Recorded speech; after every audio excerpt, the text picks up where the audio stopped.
Napoleon की अगर मैं बात करूँ, नेपोलियन के पास सब कुछ था, दौलत थी, शोहरत थी, पैसा था, पावर थी, मगर उन्होंने अपनी ज़िंदगी के आखिरी दिनों में एडमिट कर लिया। उन्होंने कहा कि मैंने अपनी ज़िंदगी के कोई 6 दिन भी खुश रहकर नहीं गुजारे।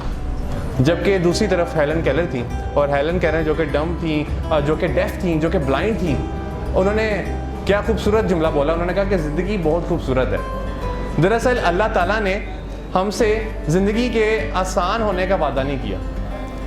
अल्लाह ताला ने हमसे ज़िंदगी के आसान होने का वादा नहीं किया। अल्लाह ताला ने कहा कि मुश्किलात आएंगी, मगर हाँ, मैं ताकत ज़रूर दूंगा तुम्हें उन मुश्किलात के साथ डील करने की। तो सबसे बड़ी गलती होती है, वो सबसे बड़ी गलती हम ये करते हैं कि हम शायद ये समझ लेते हैं कि life is fair. Life fair है, हमारे साथ जो भी होगा वो अच्छा होगा और अच्छा होना चाहिए, और इसी वजह से हम फिर डिप्रेशन का शिकार हो जाते हैं। मेरा दोस्त चला गया जॉब का इंटरव्यू देने। अब जब वो जॉब का इंटरव्यू देने गया तो पूरी रात वो तैयारी कर रहा था जॉब के इंटरव्यू की। मैंने उसे कॉल भी की, मैंने कहा क्या कर रहे हो? कहता मैं जॉब का इंटरव्यू करूँ और ऐसा ज़बरदस्त इंटरव्यू दे के आऊँगा कि आपके भाई को कल ही जॉब मिल जाएगी।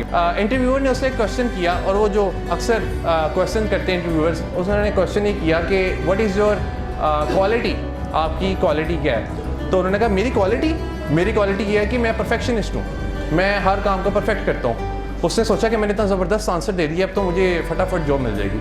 तो इंटरव्यूअर ने कहा कि आपने शायद हमारा ऐड गौर से नहीं पढ़ा।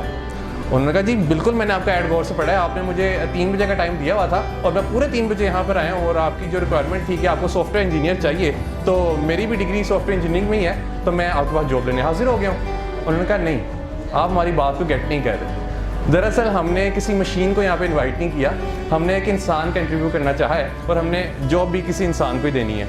उन्होंने कहा कि हमें सारी ज़िंदगी स्कूल्स, कॉलेजेस और यूनिवर्सिटीज़ में कहा जाता है कि प्रैक्टिस इंसान को परफेक्ट बनाती है, जबकि प्रैक्टिस इंसान को कभी भी परफेक्ट नहीं बनाती। ये जो फ्रेज़ है, ये फ्रेज़ ही गलत है कि प्रैक्टिस इंसान को परफेक्ट बनाती है। उस दिन मैं 92 न्यूज़ के शो में बैठा हुआ था, तो उन्होंने भी मुझसे सवाल किया कि ऑनेस्टी क्यों नहीं है लोगों में। तो मैंने उनसे कहा कि हमें सारी ज़िंदगी एक फ्रेज़ सिखाई जाती है, और वो ये है कि honesty is the best policy. ये भी फ्रेज़ गलत है, और इस फ्रेज़ में देखिए कि क्या गलती है। इसमें 3rd डिग्री यूज़ की गई, और जो हायर डिग्री यूज़ की गई वो ये है कि बेस्ट पॉलिसी, यानी there is a better policy as well.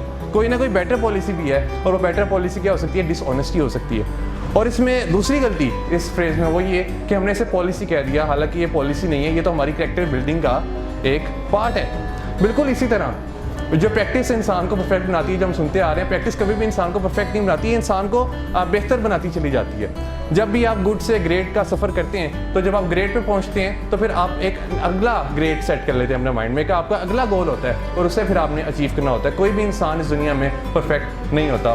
तो वो इंटरव्यूअर ने उसे ये कहकर रिजेक्ट कर दिया कि हमें किसी मशीन को नहीं रखना, हमें इंसानों को रखना है, और हाँ, अगर हम तुम्हें रख लेते तो तुम शायद हमारी कंपनी का एनवायरनमेंट ही ख़राब करते, तुम यहाँ पे टेंशन्स क्रिएट करते, और जो तुम्हारे साथ फेलोज थे तुम उन्हें भी तंग करते रहते, क्योंकि तुम्हें तुम्हारी मर्ज़ी के मुताबिक रिजल्ट्स ना मिलते, क्योंकि तुम तो हर चीज़ में परफेक्शन ढूंढ रहे थे, तुम तो हर चीज़ में ये देख रहे थे कि हर चीज़ को परफेक्ट होना चाहिए। और ये वो लोग होते हैं, एक मेरा क्लास फेलो था, उसका A+ ग्रेड आ गया, तो टीचर ने कहा जी कि आप बड़े इंटेलिजेंट हैं कि आपका A+ ग्रेड आ गया। उसने कहा नहीं, मैं इंटेलिजेंट नहीं हूँ, क्योंकि उन्होंने कहा, टीचर ने कहा क्यों, आप इंटेलिजेंट क्यों नहीं है, आपको तो A+ ग्रेड आ गया है, पूरी क्लास में सबसे ज़्यादा मार्क्स आपके हैं। उन्होंने कहा कि अगर मैं A+ ग्रेड हासिल कर रहा हूँ इतनी मेहनत के बाद, तो शायद मैं इंटेलिजेंट नहीं हूँ, क्योंकि अगर मैं इंटेलिजेंट होता तो मुझे कभी इतनी मेहनत ना करनी पड़ती। यानी वो लोग होते हैं जो कि हर चीज़ में परफेक्शनिज्म ढूंढ रहे होते हैं।